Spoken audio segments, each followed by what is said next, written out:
మంత్రికి సంబంధించి మరి ఇక్కడ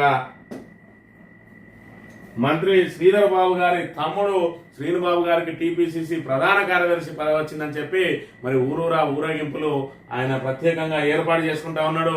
మరి అయితే ఇక్కడ ప్రధానంగా చూసుకున్నట్టయితే గతంలో 2014 ముందు కానీ మొన్నటికి మొన్న ప్రభుత్వం ఏర్పడ్డ తర్వాత కానీ మరి శ్రీనుబాబు వస్తున్నాడు అని అంటే మరి కాంగ్రెస్ కార్యకర్తలు మరి ఇక్కడ నీరాజనాలు పలికేది. మరి ఇక్కడ చూసుకున్నట్టయితే టీపీసీసీ ప్రధాన కార్యదర్శిగా మరి అయిన తర్వాత ఆయన ప్రత్యేకంగా అరేంజ్ చేసుకున్నా కూడా మరి ఆశించిన స్థాయిలో కార్యకర్తలు వస్తలేరట. దీనికి ప్రధాన కారణం ఏంటంటే మరి ఇక్కడ ఈయన వేరు కుంపటి పెట్టుకుంటే ఈయన వెంట ఉండడానికి కార్యకర్తలు ఎవరికి ఇష్టం లేదా, మరి లేదంటే పదవులన్నీ మీకేనా, మరి మాకు పదవులు అక్కర్లేదా, ప్రతిపక్షాలు అడిగితే మరి మాతోటి ఎదురుదాడి చేయిస్తా ఉన్నారు కానీ మరి వాళ్ళు అడిగేదానిలో తప్పే ఉన్నది.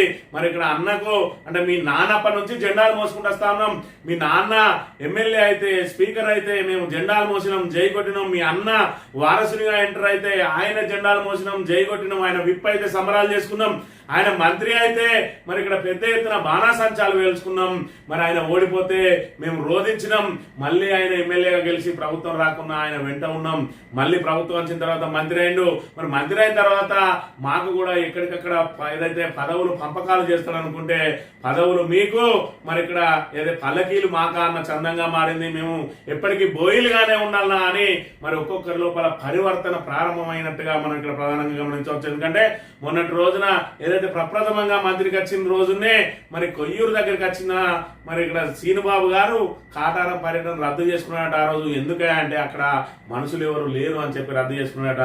మరి నిన్నటి రోజున చూసుకున్నట్టయితే నిన్నటి రోజున కూడా ఎవరు లేరు, ఈయనకు జనాలు మరి ఆర్గనైజర్ గా పిలిపించుకున్నా కూడా మరి పట్టుమని 10 మంది లేరు అని అంటే మరి ఇక్కడ పరిస్థితి ఏ రీతిలో ఉన్నది, మంతనిలో కూడా ప్రజలు చైతన్యవంతులు అవుతా ఉన్నారు అనడానికి దీన్ని నిదర్శనంగా మనం మాట్లాడవచ్చు. ఇక ఇక్కడ వేదిక మీద ఉన్న వాళ్ళని కనుక ఒకసారి చూసుకున్నట్టయితే ఈయన పేరు అయిత ప్రకాష్ రెడ్డి. మరి ఇక్కడ ఈ అయిత ప్రకాష్ రెడ్డి గారు ఇప్పుడు ప్రస్తుతం మరి ఇక్కడ కార్పొరేషన్ చైర్మన్ గా ఉన్నారు. మరి ప్రకాష్ అన్న నీకు పదవి వచ్చిన తర్వాత ఒక్కరోజన్నా గిట్లా మరి నియోజకవర్గానికి నీ పదవి అలంకరించిన తర్వాత ఈ ర్యాలీ తీసుకుంటూ వచ్చిన ర్యాలీ తీసుకుంటా కనుక వచ్చినట్టయితే ఈరోజు నీ పత్తా కట్ అయ్యేది. ఇలా ఏదైతే మరి ఇక్కడ ఈయన చూసుకున్నట్టయితే ఈయనకు ప్రోటోకాల్ పదవి అధికారికమైన ప్రోటోకాల్ పదవి ఉన్నది, అయినప్పటికీ కూడా వీళ్ళ వెనుకనే ఉండాలి తప్ప ఈయన ముందుకు వచ్చే పరిస్థితి ఉండదు.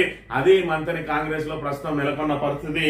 మరి పాపం పోలీసులకైతే నానా ఇబ్బందులు పడతా ఉన్నది. ఈయన కాటారానికి సంబంధించి మరి ఇక్కడ కాటారం సిఐ గారు ఈయన మరి ఇక్కడ మఫ్టీలో పాపం ఆయనకు మరి ఏదైతే బందోబస్తు చేస్తా ఉన్నాడు, మరి పరిస్థితి ఏమున్నదో వీక్షించడానికి ఇక మఫ్టీలో తిరుగుతా ఉన్నారు. ఒకవైపు కొండ మురళి వెంట ఏదైతే మరి ఇక్కడ ఏసీపీ అదే విధంగా సిఐలు ఎస్ఐలు తమ విధులను వదిలేసి ఆ రోజంతా ఆయన వెంట మరి సెక్యూరిటీగా తిరిగిరు. వాళ్ళకు సిపి మరి అక్కడ ఉన్న సిపి గారు వాళ్ళని మెమో జారీ చేసిర్రు. కానీ మంత్రిలో కూడా ఇలాంటి పరిస్థితులు నెలకొన్నాయి. శ్రీనుబాబు గారు వచ్చిండ్రు అని అంటే ఎస్ఐలు సిఐలు మొత్తం ఆయన చుట్టూనే విధులన్నింటినీ గాలికి వదిలి ఆయన చుట్టూనే తిరుగుతా ఉన్నారు. మరి ఇక్కడ ఉన్న సిపి గారు ఇక్కడ ఉన్న ఇంటెలిజెన్స్ విభాగం కూడా దీని మీద దృష్టి సారించాలి. మరి కావాలంటే ఆయనకి ఏమైనా ఇబ్బందికరమైన ఉంటే మరి అవసరమైతే గన్మెన్లను ఇచ్చుకోండి, కానీ మరి ఇక్కడ పోలీస్ స్టేషన్ లో సామాన్యులు మరి ఇక్కడ పోతే ఆ పోలీసులు అందుబాటులో లేక సామాన్యులు ఇబ్బందులు పడే పరిస్థితి ఉంటా ఉన్నది. మరి ఇక్కడ మంత్రికి వస్తే మంత్రి చుట్టూ ఉన్న 4 పోలీస్ స్టేషన్లకు సంబంధించిన సిఐ గాని ఎస్ఐలు గాని మరి ఆయన చుట్టూనే ప్రదక్షిణలు చేస్తా ఉన్నారు. దీని మీద కూడా మరి సిపి గారు దృష్టి సారించాల్సిన అవసరం ఉన్నది.